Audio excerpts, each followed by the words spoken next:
Oke, bismillahirrahmanirrahim. Assalamualaikum warahmatullahi wabarakatuh. Rabbi shrah li sadri wa yassir li amri wahlul 'uqdatam min lisani yafqahu qawli.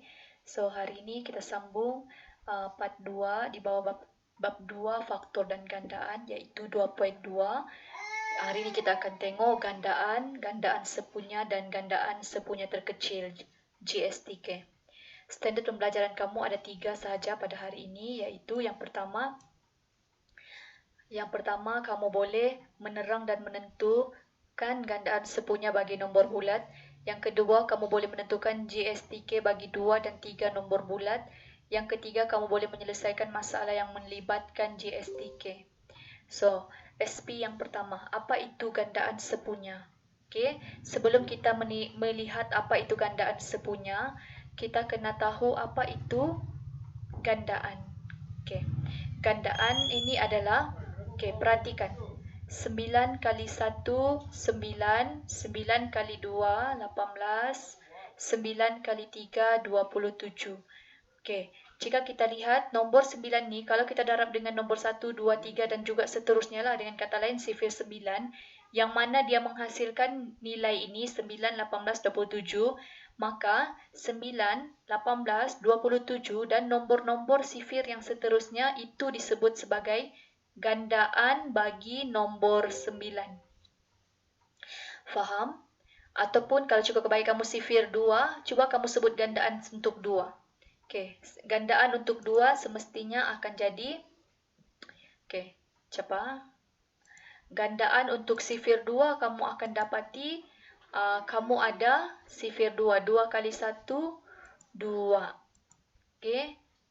Lepas tu, 2 kali 2, 4. 6, 8, 10 dan dot. Ini kita panggil sebagai gandaan bagi nombor 2. Cepat, cuba kasih besar. Gandaan bagi nombor 2. Kalau cukup bagi kamu sifir 3. Sifir 3. Gandaan bagi nombor 2. Ini gandaan bagi nombor 2. Kalau 9, ini gandaan bagi nombor 9. Dengan kata lain, senangnya kalau kamu tahu itu sifir, kamu tahu itu gandaan bagi suatu nombor, ya. Sekarang kita tengok apa pula itu gandaan sepunya. Sekarang ni kita cuba buat satu aktiviti dulu. Kita buat satu aktiviti di mana yang pertama kita senaraikan gandaan pertama bagi 6 dan 8. Senaraikan 5 gandaan pertama bagi 6 dan 8. So kita kasih senaraikan sifir 6 dengan 8-nya, senang je. Sifir 6. 6, 12, 18, 24, 30. Itu adalah gandaan untuk 6. Cuba tulisnya, gandaan nombor 6. Manakala kita tengok pula gandaan untuk nombor 8. Gandaan nombor 8. Gandaan nombor 8 pertama 8. Lepas tu 8 kali 2, 16. 8 kali 3, 24. Kemudian dia mau 5 kan? 8 kali 4, 8 kali 4 seterusnya adalah 32 dan 8 kali 5, 40. 40. Cuba kasih besar ni. Kita kasih besar supaya kamu nampak. Nampak besar. Kasih tukar warnanya merah. Ini adalah hasil aktiviti kamu yang pertama kan? Ini adalah senaraikan 5 gandaan pertama bagi nombor 6 dengan 8. So, kita ada yang pertama, yang kedua, yang ketiga, yang keempat, kelima. So, ada 5. So, adakah terdapat nombor yang disenaraikan merupakan gandaan bagi 6 dan juga gandaan bagi 8? Maksudnya, adakah daripada nombor gandaan ni ada yang samakah? Kita cek. 6, 8 tak sama. 12, 16 tak sama. 18, 24 tak sama. 24 dengan 24. Yes. Ada dua nombor yang sama. Okay. Sorry. Ada dua nombor yang sama. So, cikgu buat macam mana? Cikgu kasih macam ni. Alamak. Sorry. Cikgu kasih garis macam ni. Okay. Garis macam tu. Okay. Sini 24 untuk sifir 6 tu dan nombor 8 pula pun kita ada 24. Jadi, sekarang kita jumpakan gandaan yang sama. So, bincang dengan rakan anda dan terangkan ciri-ciri nombor itu berhubung dengan nombor 668. Jadi, cikgu simpulkan bahawa bila kamu menyenaraikan gandaan bagi sesuatu nombor, okay, dan kamu dapati ada nombor gandaan yang sama, contohnya sekarang ni 24. So, nombor 24 ni sebenarnya kita panggil dia sebagai gandaan sepunya. Okay, so gandaan sepunya ini adalah yang melibatkan dua nombor yang kita senaraikan tadi. So, cikgu sambung sini ya. Kesimpulannya, gandaan sepunya nombor 6 dan 8 ialah 24. Macam tu. Okay, so sekarang ni kamu sudah nampak kan? Sini cikgu letak. Kamu sudah tahu apa itu gandaan, kamu sudah tahu itu gandaan sepunya. Sekarang, kita tengok. Kita mau menentukan sama ada sesuatu nombor tu gandaan sepunya ataupun bukan. So, kita ada 3 soalan, 3 contoh. 32 ini adakah dia gandaan sepunya bagi nombor 2 dan 8 ataupun bukan? So, caranya senang je. Kita tidak payah senaraikan macam tadi, agak jauh kan panjang jalannya, kita terus bahagi je dia. Iaitu, mana-mana kalau kita dapati boleh dibahagi secara tepat, yes. Kita akan boleh cakap ia adalah gandaan sepunya, iaitu 32 bahagi 2 dapat nombor 16. 32 bahagi 8 dapat 4. Okay.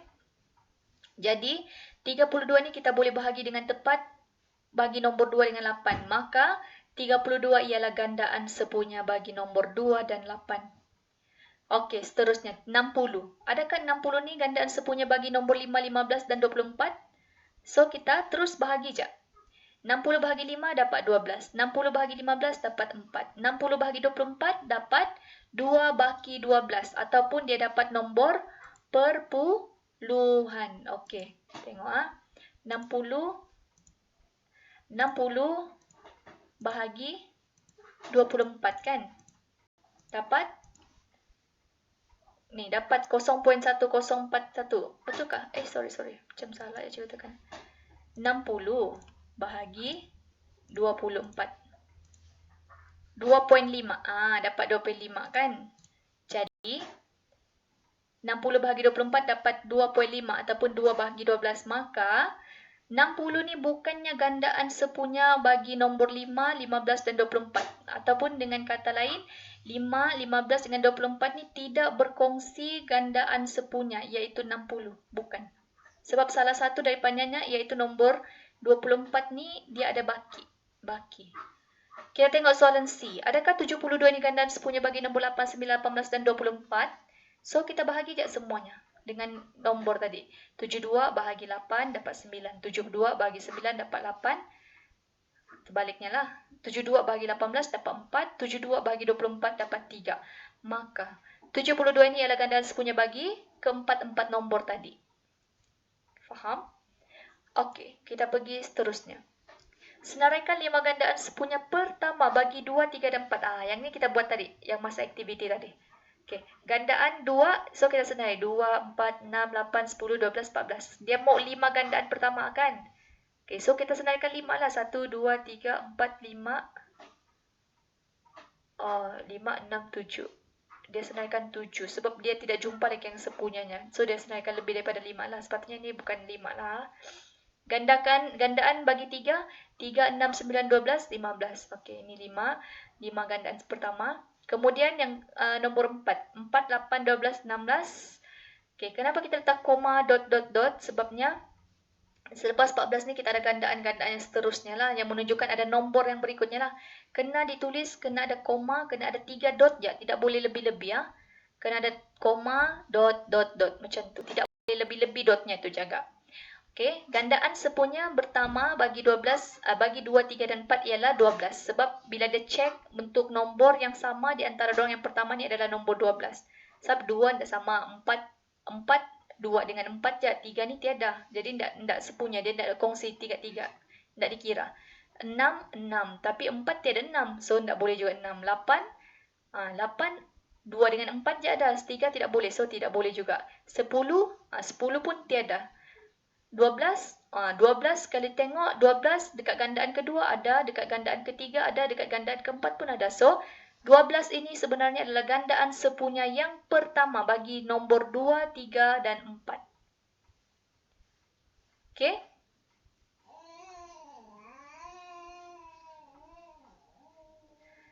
Okey. Oh, 5 gandaan sepunya. Dia suruh 5 gandaan sepunya. Jadi, mau tahu 5 gandaan sepunya pertama bagi nombor 2, 3, 4 ialah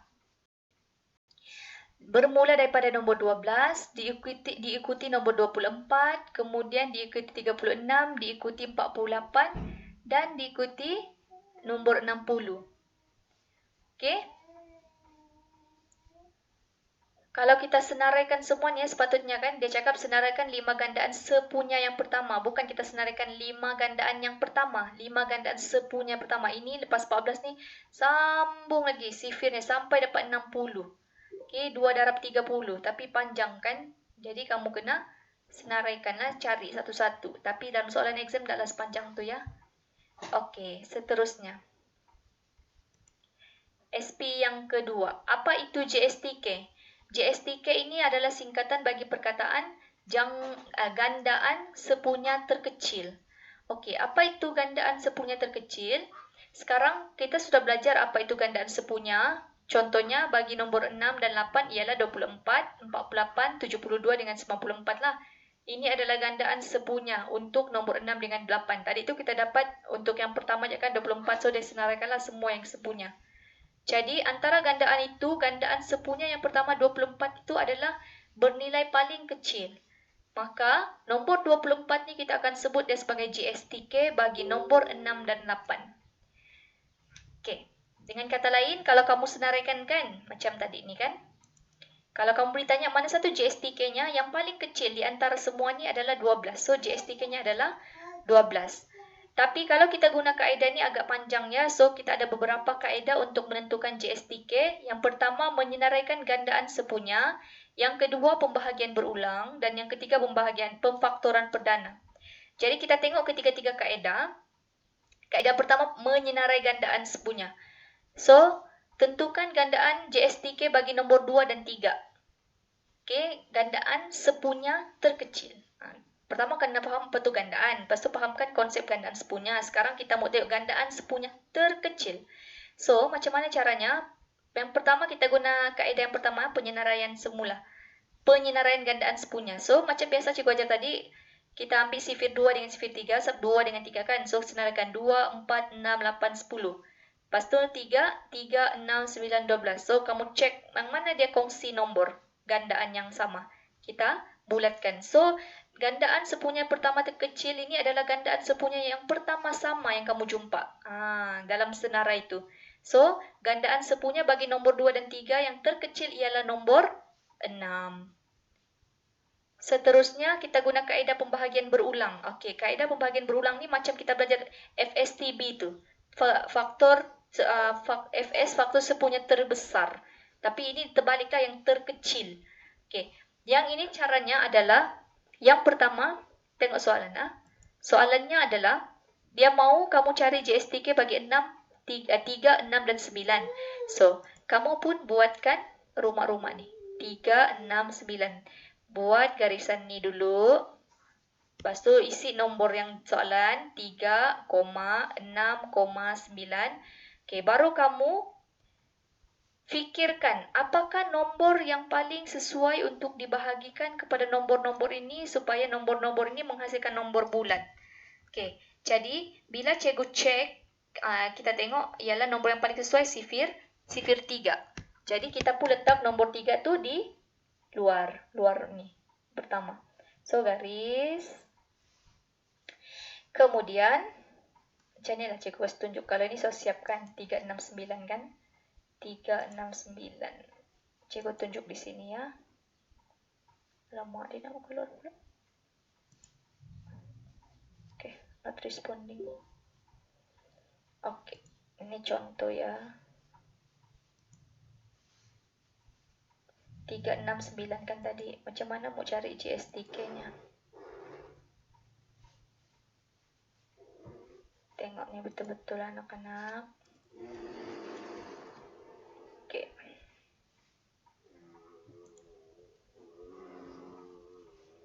So, cikgu delete semua ni. Soalannya adalah 3, 6, 9. Okey. Ini pertama, ini rumah-rumah ni dah kamu jangan buat dulu lah. Jangan buat dulu rumah-rumahnya ni. Okey, pertama sekali kamu isi nombor dulu dan soalan tu 69. Yang di luar ni pun kita tak tahu apa nombor yang sesuai, so kita yang pilih sendiri. So, sifir apa yang paling sesuai untuk mengasih bahagi supaya dapat nombor genap lah bila kita bahagi. So, yang paling sesuai kita tengok 369 ni adalah sifir 3. Okey. Tengok soalannya balik. Betul ke 369? Takut tersilap. 36. 369. Okey. So, sekarang ni kita pakai sifir 3. Kita letak 3 di luar. So, 3 bahagi 3 dapat 1. Lepas tu, 3 bagi 6 bahagi 3 dapat 2. Tak koma. Lepas tu, 9 bahagi 3 dapat 3. Sini tak payah letak koma sampai habis so kan. Kemudian, kita fikir lagi. Apa nombor kita punya pertama ni kita mau dia punya bawah ni jadi 1, 1. Apa nombor yang lain sesuai untuk kita kasih jadi 1? Untuk nombor 1, 2, 3 ni. Okay. 1 ni memang tiada sudah lah. Memang 1 sudah. So, 2. Kita mau kasih jadi 2 ni jadi 1. So, kita letak sini. Di luar ni 2. Supaya, okay. 2 bahagi 2 dari 1. Okay. Tapi 3 bahagi 2 tidak boleh. So, 3 ni kita bawa turun je. Kita bawa turun. Begitu juga dengan 1 ni. Kita bawa turun je dia. 1. Jangan kacau. Sorry. Ini jadi 1 sudah kan. 2 bahagi 2 jadi 1. Okey. Sekarang. Ada satu lagi nombor yang kita mau kasih jadi dia 1. Iaitu 3. So, 3 bahagi dengan berapa dapat 1? 3. So, 3 bahagi 3 dapat 1. Jadi, yang 1-1 ni tidak payah bahagi lagi ya. 1 ni turun je. Turun. 1, koma. Jadi, bila semua sudah 1-1 di bawah ni, dia punya flat tu kan. Dia punya flat ataupun dia punya garisan tu sudah tidak ada ya. Kamu kena padam. Okey, kamu kena padam. Kejap. Okey, dia punya garisan tu sampai sini je sebab di bawah tu memang sudah tinggal dia punya macam tu. Jadi, sekarang ni macam mana kamu mau tahu dia punya, bila kamu sudah dapat misal satu macam yang FSTB tu dia tidak mau satu-satu, dia mau sampai semua nombor tu boleh dibahagi dengan nombor yang ada di situ je. Tapi sekarang ni disebabkan ini adalah GSTK, so macam mana mau tahu GSTK-nya? GSTK-nya akan jadi, okay, ambil semua nombor di luar ni, 3 darab 2 darab 3. So, GSTK-nya akan jadi 3 kali 2, 6. 6 kali 3, 18. Maka, gandaan sepunya terkecil untuk nombor 3, 6, 9, 18. Macam tu ya caranya. Okay, kita balik pergi slide kita.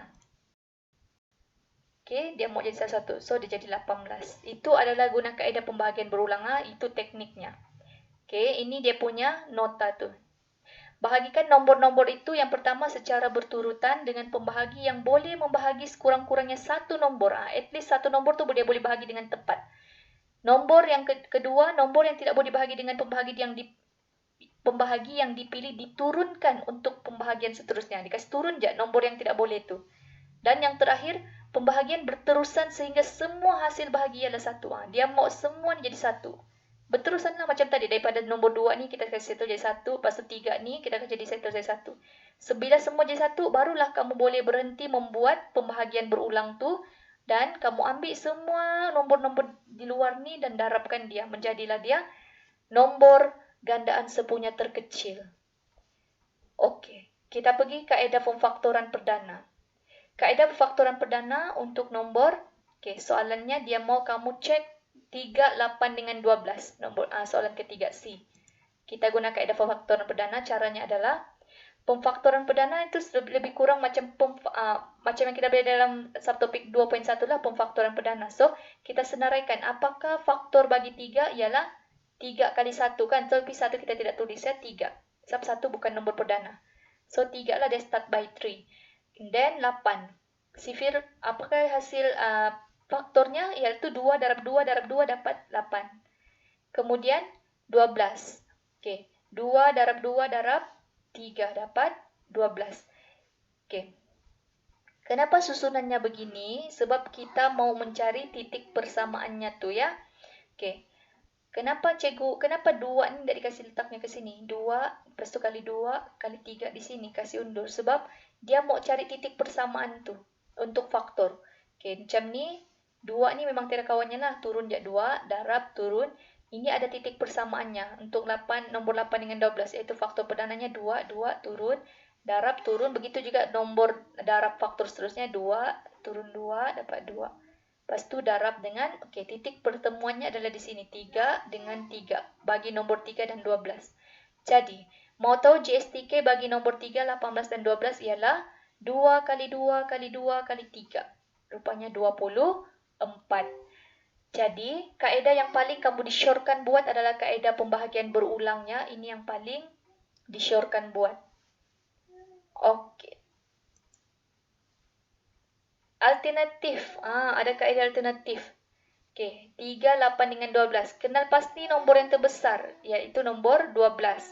Lepas tu senaraikan gandaan nombor terbesar itu. So, kita senaraikan gandaan untuk nombor 12 ni lah. 12, 24, 36.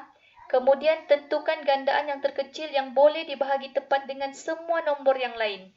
Maksudnya, daripada sini kamu bahagi. Boleh dibahagi tepatkah? Gandaan yang terkecil yang kita boleh bahagikan dengan tepat. Contohnya 24 boleh dibahagi tepat dengan 3 nombor 8. Okey, 36 boleh ke kamu bahagi dengan 3 dengan 8? Kan tidak boleh. Jadi maksudnya JSTK bagi 3 dan 8 dan 12 ialah 20. Okey, kita sambung, iaitu untuk SP yang terakhir. Menyelesaikan masalah yang melibatkan JSTK. So, biasanya kita akan guna kaedah yang kedua lah. Okey, kaedah yang kedua yang melibatkan pembahagian berulang. Okey, contoh. Ada 2 jam dipasang pada waktu yang sama. 1 jam akan berbunyi setiap 15 minit. Dan yang satu lagi akan berbunyi setiap 20 minit. Dalam masa berapa minitkah kedua-dua jam itu akan berbunyi serentak? Okey. Macam mana kita mau tahu? Kita pun gunakan GSTK punya penyelesaian lah. Okey, pertama sekali cikgu cakap tadi ambil nombor 15 dengan 20 minit tadi. Oh sorry, cikgu tersalah type ini 20 ya. Cep. Okey. 20 minit. So, kita ambil nombor 2. Okey. Nombor 2 tu kita pun bahagi 15 bahagi 2 tidak boleh, so bawa turun je 15. 20 bahagi 2 dapat 10. Ini 20 bukan 10. Kemudian cikgu kasih betul teruslah ya. Kejap supaya kamu tak keliru. Cep.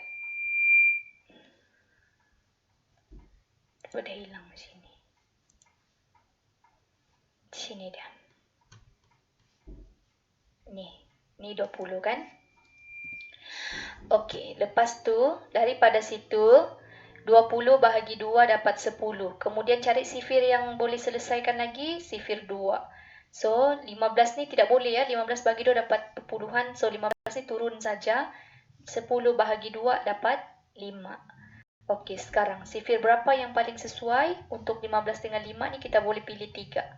Iaitu 15 bahagi 3 dapat 5. 5 bahagi 3 tidak boleh ya. So 5 turun saja. Kemudian, okey sini. 15 sifir berapa yang paling sesuai untuk menjadikan akhirnya dapat hasil 1? Sifir 5 lah. So 5, letak 5 di luar ni. 5 bahagi 5 dapat 1. 5 bahagi 5 dapat 1. Jadi, kalau mau tahu kedua-dua jam itu berbunyi selepas jam berapa ataupun selepas minit yang keberapa, dia akan berbunyi pada minit yang ke 60, iaitu 2 darab 2 darab 3 darab 5, kita dapat 60 minit. Nanti kedua-dua jam ni akan berbunyi serentak pada 6 minit yang ke-60 lah. Itu cara menyelesaikan menggunakan JSTK. Okey, kita pergi tengok soalan yang kedua. Cawan plastik dijual 6 biji. 6 biji sepaket dan pinggan dijual 10 keping sepaket. Berapakah paket cawan dan pinggan? Sekurang-kurangnya perlu dibeli supaya bilangan cawan dan pinggan adalah sama. Okey. 6 biji sepaket. Sepaket. Okey. Jadi, penyelesaiannya adalah kita gunakan JSTK juga, pembahagian berulang. Okey, kita ambil 6 biji ni, letak dekat sini 6, 10 ni letak sini 10. So, pilih sifir berapa paling sesuai untuk dibahagikan? Sifir 2. So, 6 bahagi 2, 3. 10 bahagi 2, 5. Kemudian, kita cari sifir berapa yang sesuai untuk menghasilkan darjah 1? Sifir 3. Yang pertama sifir 3.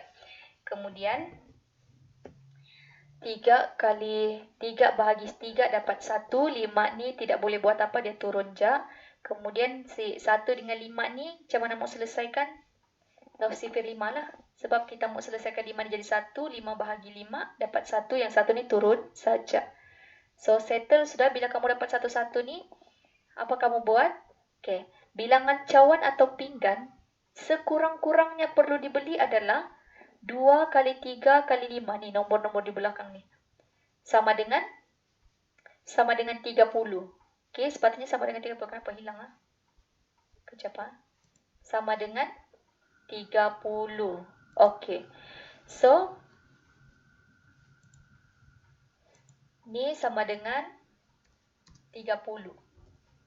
Maka 5 paket cawan dan 3 paket pinggan kita perlu beli. Sebabnya 5 paket tu kita darab dengan 6 biji. 6 biji sepaket dapat 30 biji.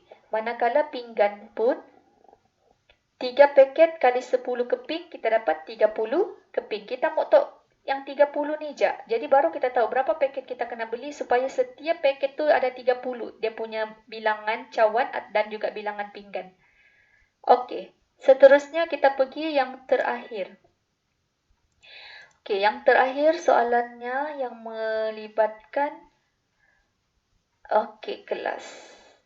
Jamal menghadiri kelas bahasa setiap hari, kelas muzik setiap 8 hari dan kelas karate setiap 12 hari.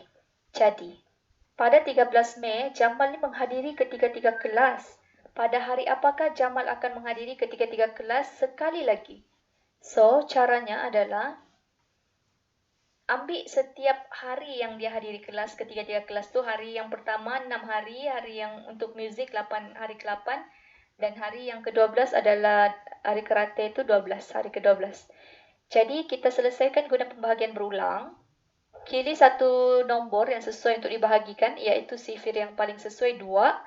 So letak 2 di luar ni, kita akan dapat 6 bahagi 2, 3. 8 bahagi 2, 4. 12 bahagi 2, 6. Lepas tu garis, kita dapat 3, 4, 6 ni nombor yang sesuai untuk dibahagikan lagi adalah sifir 2. Okey. 3 bahagi 2 tidak boleh, dapat perpuluhan, so turun je 3. 4 bahagi 2, 2. 6 bahagi 2, 3. Kemudian kita tengok sifir apa yang paling sesuai lagi. Okey, boleh 3 ataupun boleh juga 2. So, mana-mana je ya, boleh. So, di sini cikgu letak 2. Cikgu mau selesaikan 2 ni dulu. So, 3 bahagi 2 tidak boleh. So, 3 turun saja. 2 bahagi 2, 1. 3 pun tidak boleh bahagi 2. So, 3 pun turun. Dan kita tengok nombor ni. 3, 1, 3. Nombor apa lagi yang paling sesuai? Sifir atau nombor 3. So, tak 3 di luar. 3 bahagi 3, 1. 1 ni so 1 kan? So, turun je 1. 3 bahagi 3, 1. So, bila semua so jadi 1, barulah kita boleh tahu apa dia punya kesimpulan. Jamal ini menghadiri ketiga-tiga kelas itu selepas ambil semua nombor di luar ni, 2 kali 2 kali 2 kali 3, iaitu 24. 24 ni sebenarnya adalah hari ya, sebab yang kita bahagi dalam ni adalah hari kan. Jadi, bilakah Jamal ini menghadiri ketiga-tiga kelas itu sekali lagi? Iaitu pada 27 Mei. Okey, sebabnya, ya, kenapa? Apa ni? Sebabnya 3 Mei, kan dia cakap. Pada 3 Mei, 13 ke 3 Mei, macam cikgu salah typing error pula ni. Salah. Pada 3 Mei. Bukan 13 pada 3 Mei. Okey, sebabnya pada 3 Mei dia menghadiri kelas itu. Kalau mau tahu bilakah yang seterusnya, sekali lagi ialah 3 Mei campur dengan 24 hari ini kamu akan dapati pada 27 hari bulan. Okey, pada 27 hari bulan baru dia menghadiri sekali lagi ketiga-tiga kelas itu. Okey, so agak macam nampak unrelated kan, tapi sebenarnya inilah dia punya aplikasi JSTK itu terhadap situasi sebenar dalam kita menyelesaikan sesuatu masalah. Jadi, bolehkah anak-anak fikir apakah situasi-situasi lain yang berkaitan yang boleh kita gunakan JSTK sebagai penyelesaian masalahnya? So, thank you dan sila PM cikgu kalau tidak faham. Assalamualaikum warahmatullahi wabarakatuh.